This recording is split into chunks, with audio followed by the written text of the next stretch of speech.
Now, like we want to touch a little bit more on how this political chaos could possibly be the catalyst in this next Bitcoin bull run, which includes, Bitcoin is the driver. I don't believe that's going to be the case going forward after this run, but for this last halving cycle, I think that Bitcoin is still going to be the driver of all the cryptos going up, and then it's going to usher in altcoin season, and I believe that's why it's going to be. But we have to focus on Bitcoin, even though you may like Ethereum, XRP, and other coins better. We have to focus on Bitcoin.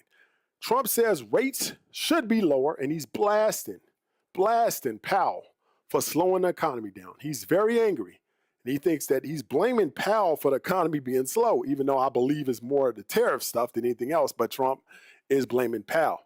Now, if I want to I do still like Trump. I like what he's doing. I just don't like what he's doing right now. That's what you got to understand. I'm not going to sit here. I'm not a person that sticks to a political party. I look at a person's actions, say they're doing good, they're doing bad, or whatever. I'm not like a lot of you guys out there. I'm with Republicans no matter what. I'm Democrat. I vote straight ticket. I don't do that. So I liked what Trump was talking about in the election, so I voted for him.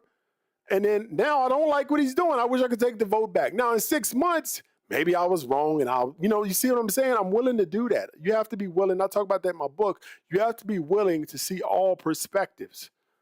You can't let biases infect your thinking, because that's what they want you to do. They want you to be like that. So you have to be able to be free flowing.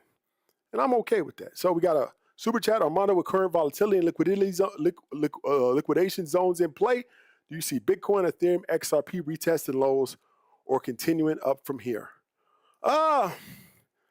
It depends, because these questions are very hard to answer, Eric, because it all depends on what happens with the federal government, the United States federal government.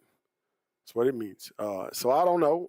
It depends on what happens this week with Fed policy and what happens with Powell. So that's really what we're looking at now. So we got another one. Hi, Armando. Don't think that forced market cut will be taken positively by the market and it might fall. Yeah, I think so. That's a good point, Mobit. So if we force an interest rate cut, yeah, I think temporarily it will fall, but long term, you got to remember what a Fed rate cut means. Fed rate cut means, remember, the United States and really other governments around the world use their their interest rate to control the flow of money into the economy. So remember, the interest rate is how banks borrow money from the federal government. Then they turn around and give it to you for a mortgage, a loan, a car loan, whatever they want to do. So the bank, you take out a mortgage, the bank calls up the federal government, says, hey, got a guy that wants a mortgage. I need $500,000 to buy this house. Okay, Fed says we're going to give it to you at 5%. Or the bank says, okay, well, we're going to give it to this other guy 7%. We're going to be the middleman. Now, that makes sense. But the thing about it is that the government cannot create money unless there was a loan attached. So once that bank asks for that loan, the federal government can now create the money, print it up, put it into the economy, more money in the economy from every loan. And now there's more money. Now the bank gets that money, takes that $500,000, pays the home builder.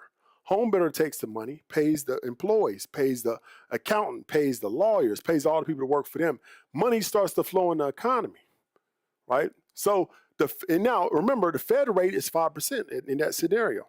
So if you drop the rate to 1%, what does that do? It causes more people to want to buy houses, more people to take out loans. The bank's on the phone a lot more, getting these money. Every time a loan is created, more money gets created, put into the economy.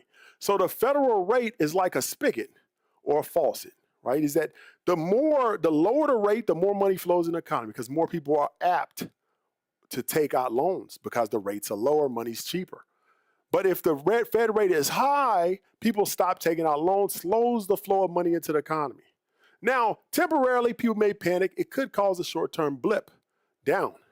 But long-term, because that money's flowing into the economy, it has to affect the economy. It has to create more opportunities, more money in the economy, and it will be an economic stimulus. It has to happen. That's a law. You see what I'm saying? At first, yeah, people may panic or whatever, but long term, over the next year or so after that Fed rate, money will have to flow in the economy because there's more of it.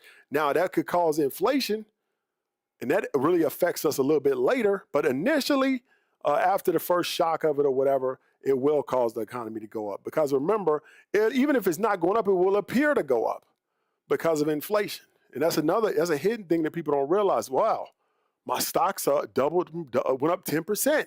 My house went up 20%. I'm doing well. Let me take out another equity loan.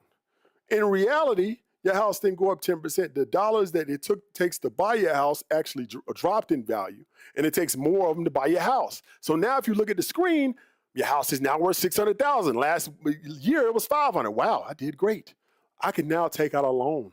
Even though what happened really is that it just takes more dollars, which are less valuable now, to buy your house.